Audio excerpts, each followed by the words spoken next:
এটা স্পিরিচুয়াল পাওয়ার, এটা মুমিনকে আল্লাহ দেয়। তাকওয়া ছাড়া এই শক্তি কোনোদিন আসতে পারে না। শক্তি সম্মান, এসব কিছু শক্তি সম্মান ক্ষমতা লাভ করলে হয় না ক্ষমতা ছাড়াও হয়? দুর্দণ্ড প্রতাপের সাথে যে ক্ষমতার মোহে অন্ধ হয়ে গিয়েছিল, বাংলাদেশ থেকে পালাতে তার সময় লাগছে মাত্র 45 মিনিট। ক্ষমতাটাকে ধরে রাখতে আচ্ছা দেও পারে না। সুবহানাল্লাহ বলবেন। শক্তি সম্মান সবটাই আসে তাকওয়ার পথে, আল্লাহর কাছ থেকে। আল্লাহর হাবিব বলেছেন, মান আহাব্বা আইয়াকুনা আকরামান নাসি ফালিয়াত্তাকিল্লাহ ওয়া মান আহাব্বা আইয়াকুনা আশাদ্দান নাসি ফালিয়াতাওয়াক্কাল আলাল্লাহ। তোমাদের মধ্যে যে ব্যক্তি সম্মান চায় সে যেন আল্লাহকে ভয় করে, তাকওয়ার পথ ধারণ করে। আর তোমাদের মধ্যে যে ব্যক্তি শক্তি চায় সে যেন আল্লাহর উপর ভরসা রাখে। সুবহানাল্লাহ। আমরা তাকওয়াকে লালন করব, পারবো ইনশাআল্লাহ? তাকওয়া ছাড়া মুত্তাকি হওয়া যায়? এখন তাকওয়া কি জিনিস তা তো বুঝতে হবে। এটাও তো আমরা বুঝি না। আমরা মনে করি দাড়ি টুপি জুব্বা করতে এটাই তো তাকওয়া নাকি? দাড়ি টুপি জুব্বা করতে এটি তাকওয়া না? না, দাড়ি টুপি জুব্বা করতে এটা হচ্ছে লেবাসুত তাকওয়া, তাকওয়ার পোশাক। তাকওয়া এটা তাকওয়ার পোশাক। তাকওয়া কোথায়? হাদিস সাক্ষ্য দেয়। আল্লাহর হাবিব সাল্লাল্লাহু আলাইহি ওয়াসাল্লাম সাহাবায়ে কেরামকে লক্ষ্য করে বলেছেন, আত-তাকওয়া হাহুনা, আত-তাকওয়া হাহুনা, আত-তাকওয়া হাহুনা। ফাশারা ইলা সাদরিহি সালাসা মাররাত। নূর নবীজি আমার মুহাম্মদ সাল্লাল্লাহু আলাইহি সাল্লাম সাহাবায়ে কেরামকে ইশারা করে দেখালেন, তাকওয়া এখানে, তাকওয়া এখানে, তাকওয়া এখানে। এই কথা নূর নবীজি 3 বার বললেন আর নিজের নূরের সিনা মোবারকের দিকে 3 বার ইশারা করলেন। তার মানে মাথায় তাকওয়া না, দাড়িতে তাকওয়া না, পোশাকে তাকওয়া না।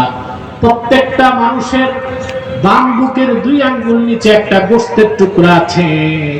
ওখানে যখন ঈমান আনার পরে আল্লাহর ভয় চলে আসে, সেটারই নাম তাকওয়া। আর সে তাকওয়া আসলেই মানুষ গুনার কাজ ছেড়ে দেয়, আল্লাহর ওলি হয়ে যেতে পারে। দাড়ি টুপি জুব্বা কুর্তা এটা লাগবে, কিন্তু এটা আগে কি দরকার?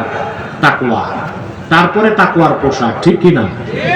বলুন তো, আগে স্কুলে ভর্তি হবে না আগে স্কুলের ড্রেস বানাবে? ভর্তি।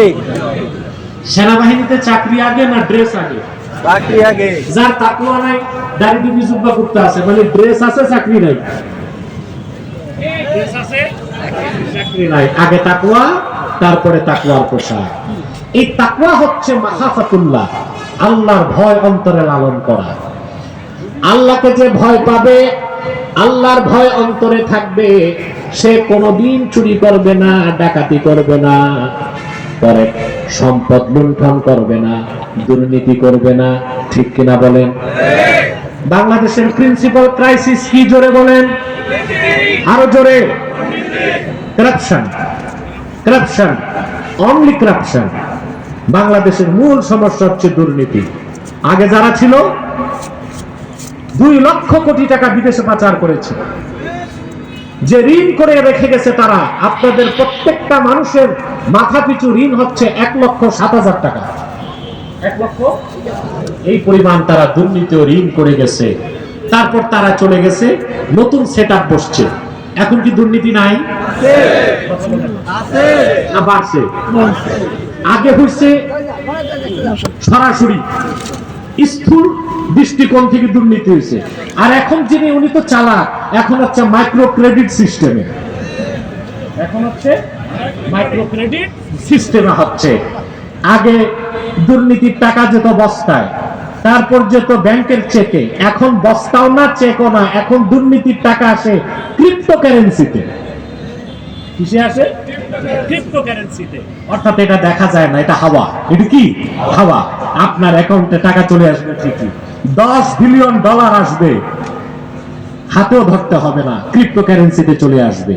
দুর্নীতি আগেও ছিল, এখনো আছে।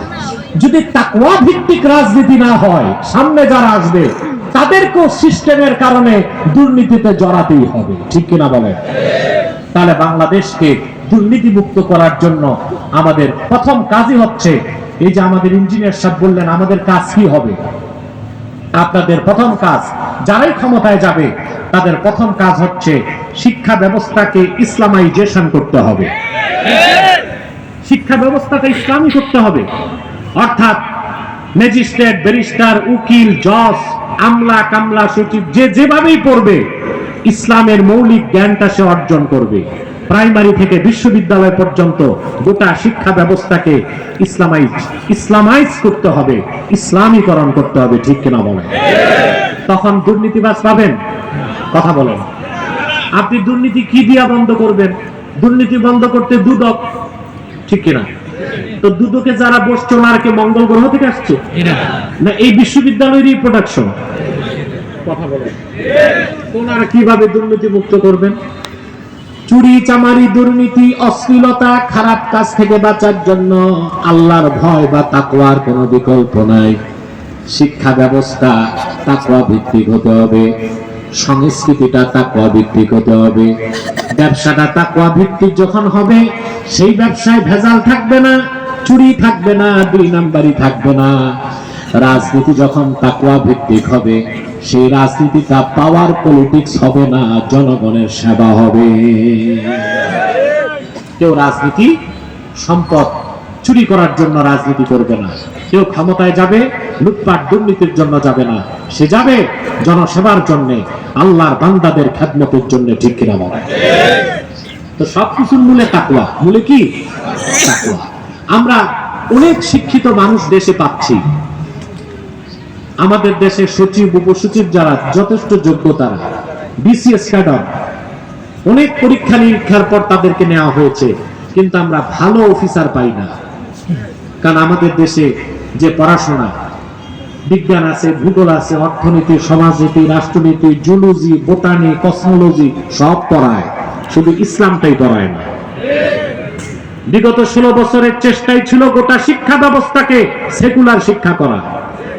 অতএব দুর্নীতি মুক্ত বাংলাদেশ যদি আগামীতে গড়তে হয়, গোটা শিক্ষা ব্যবস্থাকে ইসলামীকরণ করতে হবে। প্রাইমারি থেকে বিশ্ববিদ্যালয় পর্যন্ত প্রত্যেকটা স্তরে কোরআন ও সুন্নাহের মৌলিক শিক্ষাকে বাধ্যতামূলক করতে হবে। ইসরায়েলের নাম শুনছেন? ইসরায়েলের শিক্ষা ব্যবস্থায় অন্যতম কনসেপ্ট হচ্ছে গ্রাজুয়েশন পর্যন্ত তারা ওল্ড টেস্টামেন্ট, তাদের ধর্মগ্রন্থের একটা অংশ আছে, তার নাম তালমুদ। এই তালমুদ পাঠকে তারা বাধ্যতামূলক করছে। যেটা আঘাত লাগে দেয়ালে ওটা কমান। ইসরায়েলের মতো একটি ইহুদি রাষ্ট্র, অবৈধ জারদ রাষ্ট্র, তারা গ্রাজুয়েশন পর্যন্ত তাদের ধর্মগ্রন্থের একটা পার্ট অফ পার্সেল, তালমুদ পাঠ, এটাকে বাধ্যতামূলক করেছে। কিন্তু দ্বিতীয় বৃহত্তম মুসলিম দেশ বলে পরিচিত বাংলাদেশে আমরা বিশ্ববিদ্যালয় পর্যন্ত সকল ডিপার্টমেন্টে কোরআন শিক্ষাকে বাধ্যতামূলক করতে পারি না। সেজন্য কি হয়, বিশ্ববিদ্যালয়ের চত্বরে ঘুরলে আপনারা দেখতে পাবেন ছাত্র ছাত্রকে মেরে ফেলতেছে। 2 দিন আগে 2টা বিশ্ববিদ্যালয়ে ঝগড়া করছে, দেখছেন? কথা বলেন। ড্যাফোডিল বিশ্ববিদ্যালয় আর সিটি বিশ্ববিদ্যালয়, 2টা। সিটি বিশ্ববিদ্যালয়ের ক্ষতি হয়েছে, ওখানকার দায়িত্বশীলরা বলতেছে 200 কোটি টাকা বলতেছে। 2টা বিশ্ববিদ্যালয়ের উচ্চশিক্ষিত ছাত্রগুলো লাগছে কি নিয়ে জানেন? থুতু নিক্ষেপ। থুতু নিক্ষেপ নিয়ে মারামারি হলো, আর মারামারিতে এক বিশ্ববিদ্যালয়ের ছাত্র আরেক বিশ্ববিদ্যালয়ে যে তছনছ করে দিচ্ছে। শুধু আলেম ওলামা মিছিল নিয়ে নামলেই জঙ্গিবাদী তকমা দাও। 2 বিশ্ববিদ্যালয়ের ছাত্র মারামারি করছে, এটা কোন জঙ্গিবাদ? আলেম ওলামা বৈধ দাবি নিয়ে মাঠে নামবে, বলবে এরা সন্ত্রাসী, এরা উগ্রবাদী, এরা এক্সট্রিমিস্ট, চরমপন্থী। আর সামান্য থুতু নিক্ষেপ নিয়ে এক বিশ্ববিদ্যালয়ের সব ছাত্র যে আরেক বিশ্ববিদ্যালয়ে মেসাকার করে দিচ্ছে, এটা কোন সন্ত্রাসবাদ? এটা কোন জঙ্গিবাদ, এটা কোন সহিংসতা? তাও হয়েছে কি নিয়ে? সামান্য থুতু নিক্ষেপ করা নিয়ে। এরকম শিক্ষা ব্যবস্থায় আমরা আমাদের ছাত্রদেরকে দিচ্ছি। অতএব তাকওয়া ভিত্তিক জীবন যাপনের কোনো বিকল্প নাই। আমরা আল্লাহকে ভয় করব, আল্লাহকে ভয় করব না। আল্লাহর ভয় যখন অন্তরে থাকবে, আমাদেরকে দুদক দিয়া দমন করতে হবে না। যে ব্যক্তি যার ভিতরে আল্লাহর ভয় নাই, সে দুর্নীতি দমন কমিশনকে ভয় পায়, ঘুষ খায় গোপনে, কেউ দেখে না। কিন্তু যে আল্লাহকে ভয় পায়, সে জানে আল্লাহর পক্ষ থেকে দুই কাঁধে দুইজন কমিশনার বসানো আছে। ঠিক কিনা? এই বিশ্বাস যার আছে, সে ঘুষ খাবে রাতে বা দিনে, ঘরের দরজা খুলে বা বন্ধ করে। আল্লাহ এমন দুই কমিশনার রাখছেন, কিরামান কাতিবিন, যারা সব কিছু লিখে যাচ্ছে। 24 ঘন্টার প্রতিটি কাজের রেকর্ড আমলনামার মধ্যে আসছে। অতএব ভাই সব, আমি এই মেসেজটা আপনাদেরকে দিলাম। আমাদের ইবাদত বন্দেগীতে, ব্যক্তি জীবনে, সমাজ জীবনে, সংসার জীবনে, রাষ্ট্র জীবনে, সকল ক্ষেত্রে আমাদেরকে, রাজনীতিক ক্ষেত্রে তাকওয়ার অনুসরণ করতে হবে। এ সব কিছু যদি তাকওয়া ভিত্তিক হয়, তখনই বাংলাদেশ সুখী হবে, সমৃদ্ধ হবে। এছাড়া এই যে কি সনাতনদ হয়েছে, আমাকে স্বাক্ষর অনুষ্ঠানে দাওয়াত করছিল, আমি যাই নাই। আমি জানি এই সনদের কোনো ভবিষ্যৎ নাই, এই সনদের কোনো ভবিষ্যৎ নাই। 3 মাস এই বড় বড় বুদ্ধিজীবীরা বসে 88টা বিষয়ে একমত হয়েছে। কয়টা বিষয়ে? কয় মাস লাগবে? আর এই বুদ্ধিজীবীরা আমাদেরকে কটাক্ষ করে, বলে আলেমরা নাকি মিল নাই। আলেমদের মিল নাই? কথা বলেন। কোন আলেম বলছে আশার নামাজ 3 রাকাত? না, সবাই বলে 4 রাকাত। দ্বন্দ্বটা কোথায়? নামাজ শেষ, দোয়া করব কি করব না, এখানে দ্বন্দ্ব। দোয়ায় হাত তুলব কি তুলব না, মানে দ্বন্দ্বটা মুস্তাহাব নিয়ে।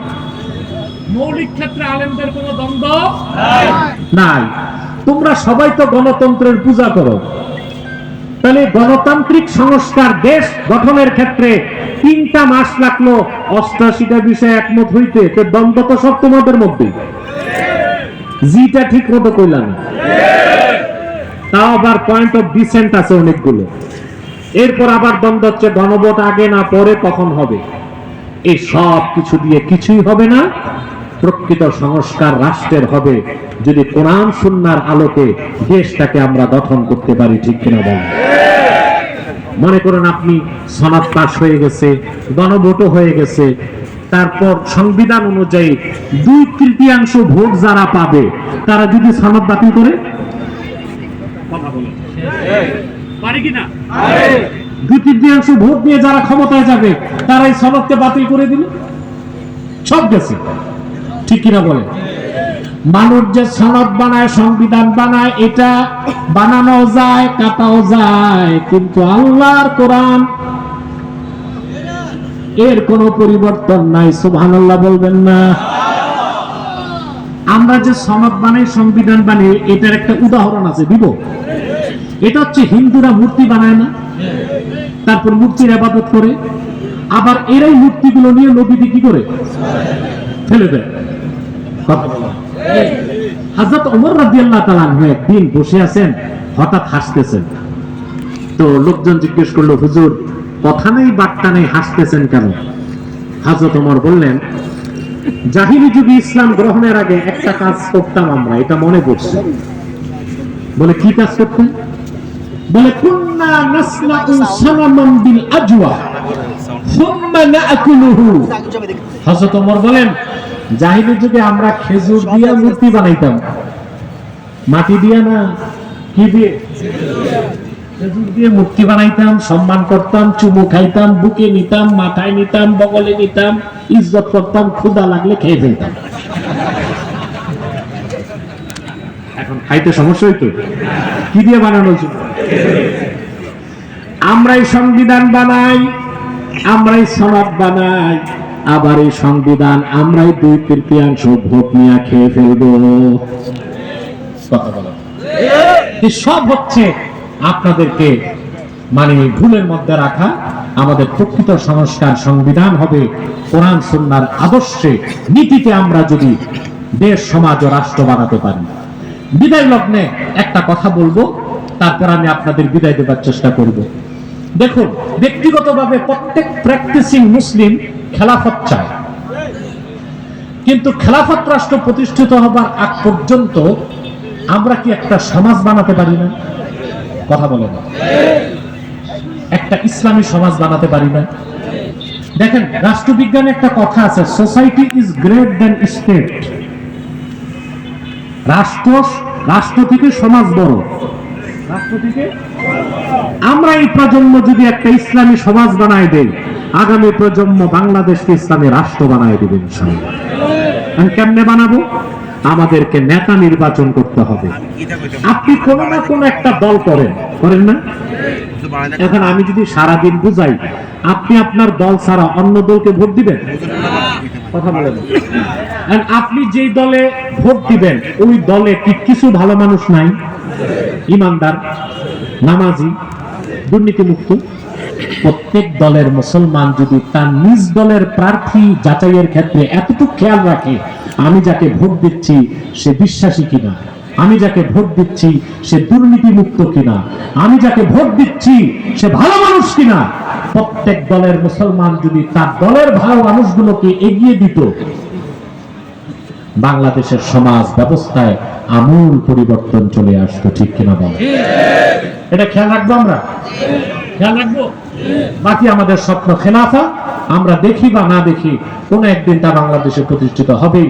আসুন আমরা তাকওয়া ভিত্তিক জীবন যাপন করি। আল্লাহ হুদাল্লিল মুত্তাকিন বলে আমাদেরকে গ্যারান্টি দিয়েছেন। আমরা যদি মুত্তাকি হই, আল্লাহর কোরআনের 100% হেদায়েত আমরা পাবো। সাদাকাল্লাহুল আযীম ওয়া সাদাকা রাসূলুহুন নবিয়ুল কারীম ওয়া নাহনু আলা যালিকা মিনাশ শাহিদিন ওয়াশ শাকিরিন আলহামদুলিল্লাহি রাব্বিল আলামিন। আমি বিদায় লগ্নে মুনাজাতের আগে কয়েকটা কথা আপনাদেরকে বলছি। আপনারা বিভিন্ন দলের লোক আছেন না? বলেন না ভাই।